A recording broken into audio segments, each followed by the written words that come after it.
Hello, baby. Welcome. So, to start off, she started making heart shapes on my hair. So, we are making bantu knots, but with heart shapes down. So, she started making the heart shapes. This was the first one. She took her time to make sure that the heart looks like a heart.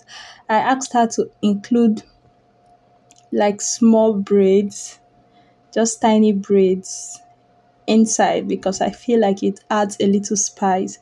And of recent, I have been obsessed with making the design straight back braids where I have tiny C curved tiny braids all over. So I was still in that spirit. I told her to add little braids. Don't mind me, I was making thumbnail for the hairstyle she's currently carrying. No, not this one, the one she made before. You know the mohawk with love on the side? I was trying to make the thumbnail for that. So that's what you can see on my phone. I was looking for the best pictures among the ones we took.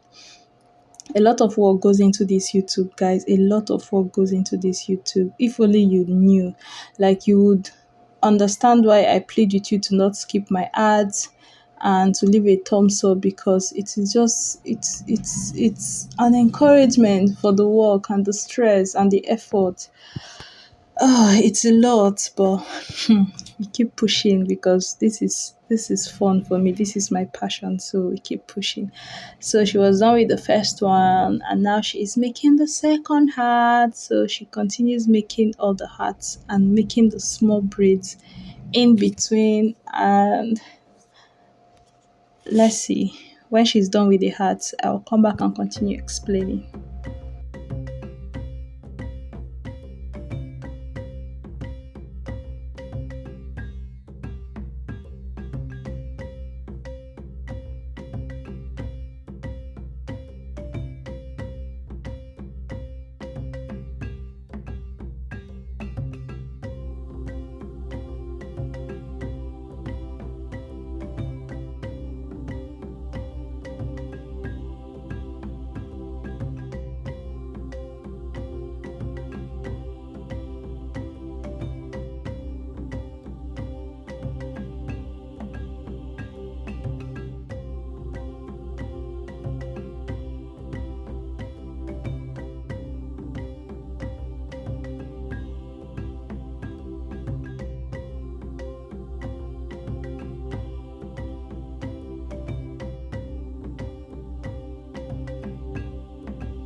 So now she is done with the base, creating all the hearts. It's time to start the bantu knot. So you can see she's trying to make all the hair she needed to pass into the latch hook, and this is the biggest latch hook I have. And underneath my hair, at some point, it was just feeling uncomfortable. Not really like painful, but you can see my latch hook is kind of small and the hair extension is kind of big, and still I was still like, ooh, ow, it's painful, ooh. So she was like, no, I'm going to change up the style. So she stopped using latch hook, and you see how she then started attaching the hair extensions, and that one was less painful, but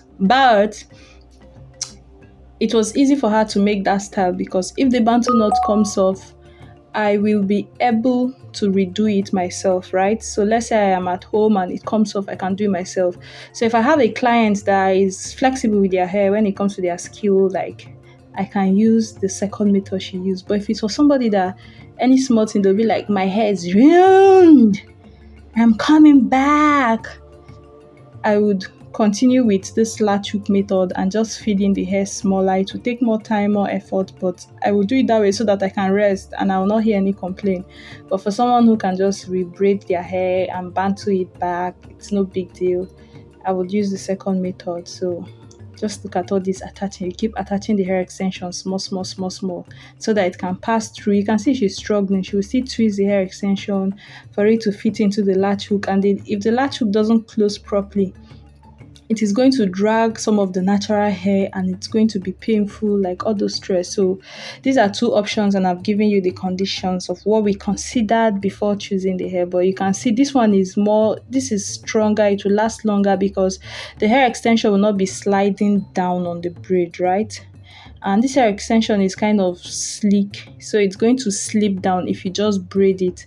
I would advise that even if you want to use the second method, use the latch hook to attach like one of the hair extension to add more weight to the person's natural hair before you then start braiding the hair as she did. So you will see, I think the ombre hair we used added a touch of color, because it was only showing at this ending part, so it was nice. But when she was done with this, she was like, nah, that's taking too much time. I was like, okay, just braid it. And the latch hook was just doing anyhow. I asked her to fix the latch hook when it's closed, but it still got hooked. And when she put it when it's open, like you have to like hook, and then like you have to hook it in and pass under. Like you bend the last latch hook, go under, then push forward. Like there's just a slight technique to it to make it not to be grabbing onto hair, because once the latch hook grabs onto like two strands of hair and pulls it, it will be as if you use needle to prick your hair. So this is where she started braiding. As I said, this one is not as durable as the first technique, and considering the hair extension we used, if you are doing this on a natural hair, it will last longer. If you're doing this with a textured hair extension, not as sleek as this, it will last better. But this one has it has high probability of slipping or slicking or just sliding. Yes, sliding or sliding. It has high probability of sliding down. But God, did this bantu knot look so good. Like it was fine, guys, it was fine. As you can see, this variation, the previous time I have made bantu knot on myself, I would braid the hair completely as if I was making an individual braid, right? And then start rolling it. Then we saw somebody on Instagram, but we couldn't even remember where we saw this thing. So when I was telling her I wanted bantu knot, but I saw this video that looked really different because she didn't braid the hair. She was like, oh, she saw it. So I was like, perfect, just make it like that for me. So she only braided the hair down to secure it, and then she started twisting. Oh, she added it like a knotless braid. That was nice. No wonder it wasn't painful. But she braided up to where my hair stopped, and then she started twisting, and that's what made it look more voluminous, less texture, because you just see twisted hair, not twisted braid. Yeah. So, but of course, the braided one is going to last longer, but this one is just a little bit different from what we usually do. So that's why it's nice. So she continued like this all the way. Guys, she slayed my edges. Like when I make my edge myself, I don't make it as fine as she did. I can say that. I don't make it as fine. Like she slayed my edges. I was not looking like a baby girl, guys. I liked it. I really liked the hair. I got so much compliment. I still have it on. It's just that I don't like making my edges every time, and my hair is really due. So yeah, guys, I'm just going to let you finish watching. I hope you have left a thumbs up and you haven't been skipping my ads, because I just explained to you what happens. Thank you. Enjoy.